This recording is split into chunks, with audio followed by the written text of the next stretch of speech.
Hello students. तो हम कर रहे हैं आज एक चर वाले रैखिक समीकरण linear equation in one variable. तो हमने एक चर क्या होता है और अचर क्या होता है ये हमने पढ़ चुके हैं पहले। तो आप अगर नहीं जुड़े हैं उससे तो आप जाके देख सकते हैं, इसके लिए वीडियो अवेलेबल है हमारे चैनल पर। ठीक है, तो आज हम पढ़ने वाले हैं रैखिक समीकरण क्या होता है। ठीक है, और वन वेरिएबल। ठीक है, linear equation in one variable. ठीक है, तो समीकरण पर जाने से पहले हमें पता होना चाहिए कि रैखिक क्या होता है। ठीक है, रैखिक और लीनियर। ठीक है, सबसे पहले हम पढ़ेंगे रैखिक। ठीक है, रैखिक। तो रैखिक सीधी सी बात अगर देखी जाए तो रैखिक में जो पावर होती है किसी भी चर की, ठीक है, पावर जो होती है वो एक होती है भाई। ठीक है, ये इसको हम जो ऊपर लिखते हैं इसको हम क्या बोलते हैं, पावर। ठीक है, और ये जो होता है ये होता है बेस। ठीक है, तो रैखिक समीकरण में हमेशा पावर एक होगी। ठीक है, तो सबसे पहले अब समीकरण को जानने से पहले हमें पता होना चाहिए, जैसे मैंने ये लिख दिया भाई x जमा 2। ठीक है, तो ये समीकरण नहीं है भाई, ये क्या है, ये एक्सप्रेशन है भाई। ठीक है, एक्सप्रेशन हिंदी में इसको अब क्या बोलेंगे, व्यंजक है ये। ठीक है, ये अभी समीकरण नहीं बना है। क्यों नहीं बना है, क्योंकि इसमें और जो समीकरण है उसमें फ़र्क होता है। ठीक है, अब अगर हमें इसी का समीकरण बनाना है तो हम इसको इक्वल टू का निशान लगा के अगर यहाँ पे 4 लिख दें, अब ये इक्वेशन बन गई है भाई। ठीक है, इक्वेशन। ठीक है, इक्वेशन मतलब समीकरण। समीकरण। ठीक है, अब समीकरण क्यों बोलते हैं इसको, क्योंकि इन दोनों के बीच में जो यहाँ पे ये लेफ्ट हैंड साइड और ये राइट हैंड साइड है, इसके बीच में ये आ गया, ये किसका निशान है, इक्वल का निशान है। ठीक है, अगर किसी समीकरण वो तब बनती है जब उसके चर और अचरों के बीच में बराबर का निशान आ जाए। ठीक है, इक्वल टू का निशान आ जाए। अब देखो इसमें देखा जाए एक्सप्रेशन में, तो इसमें तो भाई इक्वल का निशान है ही नहीं, तो इसलिए ये समीकरण नहीं है। और ये समीकरण है क्योंकि इसमें इक्वल टू का निशान है। ठीक है, और ये रैखिक एक्सप्रेशन है, ये रैखिक समीकरण है।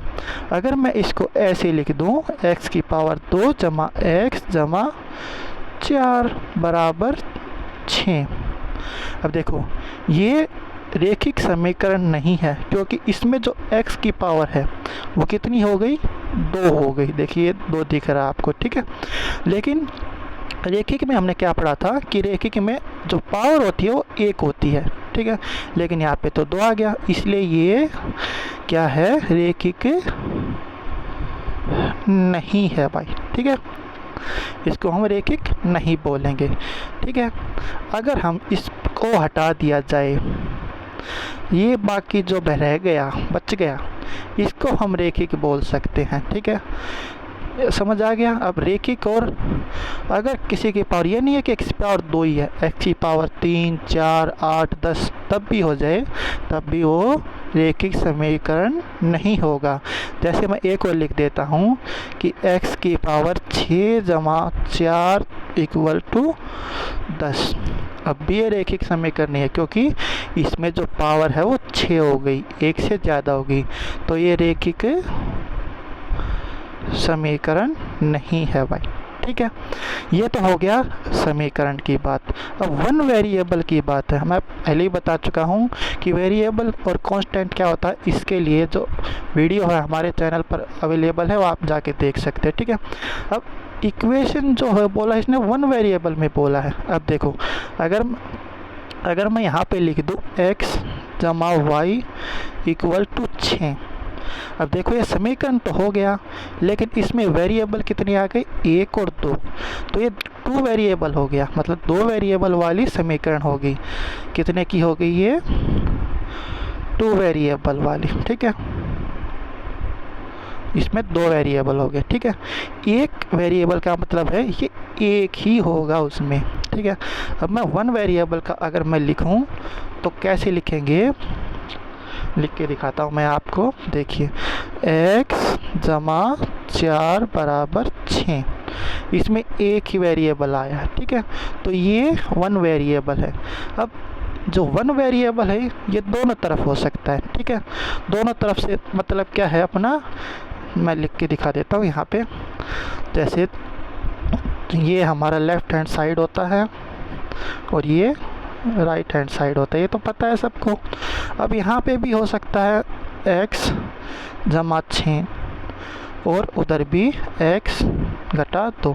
अब देखो दोनों तरफ x है ना, तो ये 1 वेरिएबल है, एक यहाँ एक यहाँ है। अगर इसमें यहाँ पे मैं x जमा y जमा 6 लिख देता और उधर x घटा 2 ही रहने देता, तो ये 1 वेरिएबल नहीं है। 1 वेरिएबल ये है और ये क्या होगी, 2 वेरिएबल होगी, क्योंकि इसमें 1 और 2 वेरिएबल आ गए, ठीक है। इसमें 2 चर आ गए, ये एक चर वाली रेखिक समीकरण है, क्योंकि इसमें x और x दोनों तरफ है, क्योंकि इसमें ये एक ही चर है, ठीक है।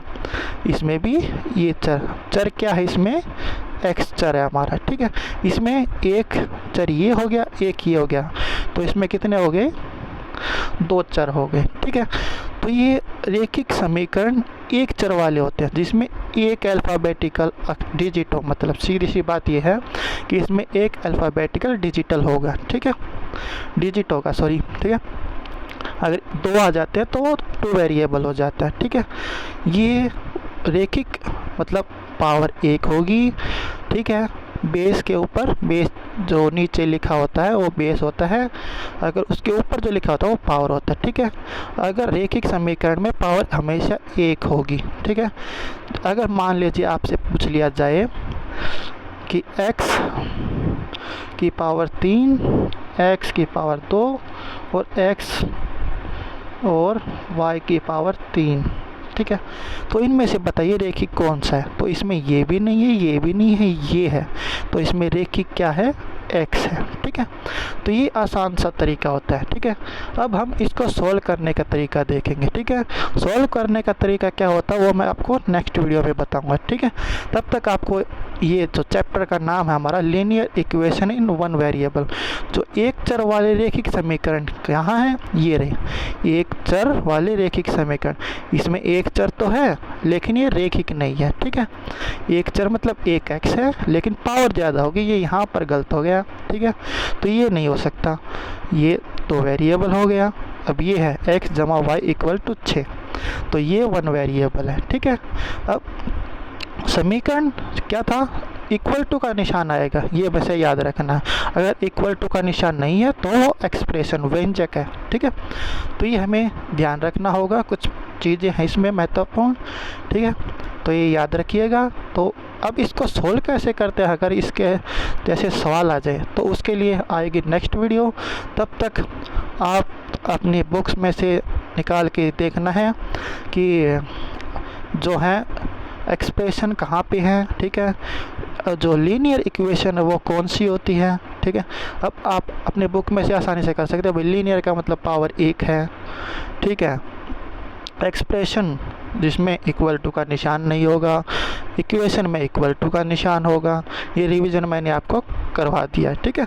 1 वेरिएबल में एक ही अल्फ़ाबेटिकल होगा, दोनों साइड भी हो सकता है और एक साइड भी हो सकता है, ठीक है। तब तक आप ये पढ़िए, नेक्स्ट वीडियो में हम आपको इसके जो सॉल्यूशन कैसे होते हैं, इसके क्वेश्चंस कैसे होते हैं वो हम आपको बताएंगे। तब तक थैंक यू, और आपको वीडियो कैसी लगी है तो कमेंट करके ज़रूर बताइएगा। Thank you.